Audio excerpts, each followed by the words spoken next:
राधे राधे दोस्तों, चलिए शुरू करते हैं विष्णु पुराण का 38वां अध्याय, जिसमें श्री विष्णु की आराधना एवं चातुर्वर्ण्य धर्म का वृतांत यानी कि उसके बारे में बताया गया है।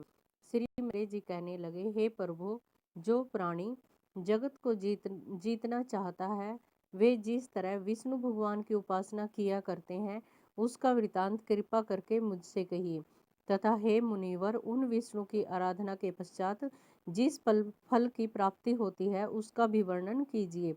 श्री पराशर जी कहने लगे, हे मैत्रेय, तुमने जो बात पूछी है बिल्कुल वही बात ओरवा से महात्मा सागर ने पूछी थी। उसका उन्होंने उत्तर दिया, वह मैं तुमको बतलाता हूँ, ध्यान देकर सुनो।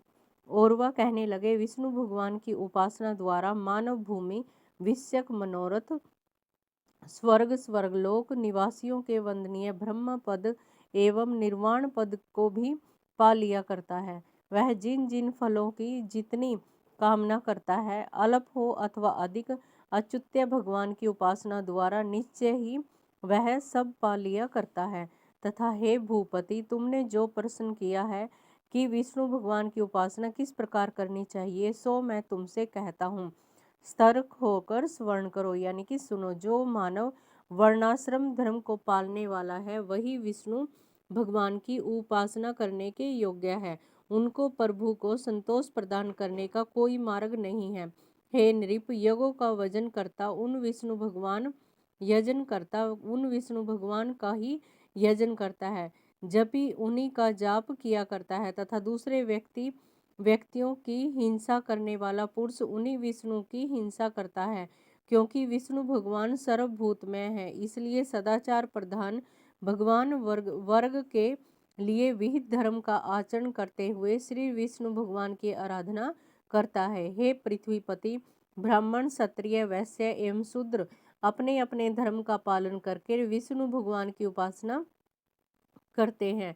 जो मनुष्य दूसरे मनुष्यों की बुराई चुगली नहीं करता, झूठ नहीं बोलता, जो अन्य को खेद हो ऐसी वाणी भी नहीं बोलता, उससे अवश्य ही विष्णु भगवान प्रसन्न हो जाते हैं। हे नृप, जो आदमी पर स्त्री, धन तथा हिंसा में चाव नहीं रखता, उससे सदा विष्णु भगवान संतुष्ट रहा करते हैं।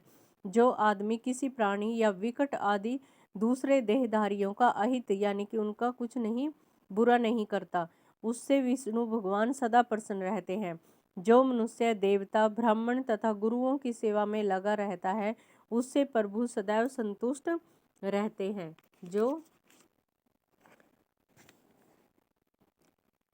पुरुष स्वयं अपने तथा अपने बेटों की तरह संपूर्ण प्राणियों का भी शुभ चिंतक हुआ करता है, वह सुगमता से विष्णु भगवान को संतुष्ट कर लिया करता है। हे राजन, जिस व्यक्तियों का मन राग आदि दोषों से दूर है, विशुद्ध चित्त वाले व्यक्तियों से विष्णु जी सदा प्रसन्न रहते हैं। हे राजन, शास्त्रों में जो जो वर्णाश्रम धर्म कहे गए हैं उनका आचरण करके मनुष्य विष्णु की उपासना कर सकता है, अन्य किसी प्रकार से नहीं। सागर कहने लगे, हे द्विजोत्तम, मैं अब समस्त वर्ण धर्म तथा आश्रम धर्मों के संबंध में जानना चाहता हूँ, कृपया करके उनका वृतांत कहिए।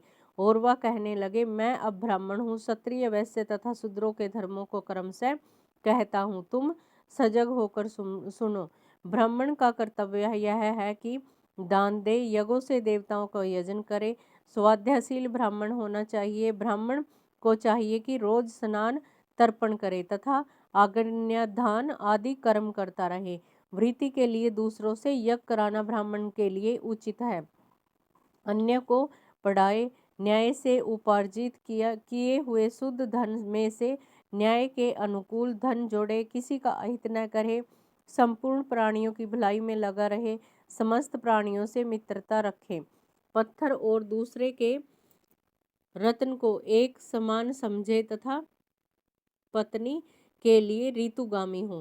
क्षत्रियों के कर्तव्य वर्णित करता हूँ। क्षत्रियों को चाहिए कि ब्राह्मणों के लिए वे यथेष्ट दान दे, यानी कि दान करे, अनेक यज्ञों का अनुष्ठान करे तथा अध्ययन करे तथा शस्त्र धारण करके पृथ्वी की रक्षा करे। ब्रह्म जी ने वैश्यों के धर्म बतलाए हैं, पशु पालन, व्यापार करना तथा कृषि करना। तीनों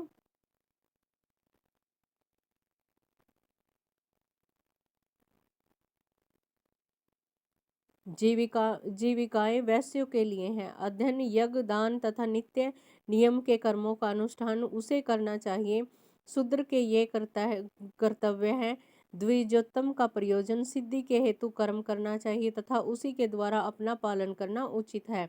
आपातकाल में जब उपरोक्त कर्तव्य से जीवोपार्जन न हो सके, यानी कि अपना जीवन अच्छी तरह से ना चल सके, चीज़ों के क्रय विक्रय द्वारा या कारीगर से जीवोपार्जन करे, नर्मता, सोच, निष्कपट, स्वार्थी स्वामी सेवा, मंत्रहीन यज्ञ, अस्तेन, सत्संग तथा ब्राह्मण की रक्षा करना शूद्र के मुख्य कर्म है।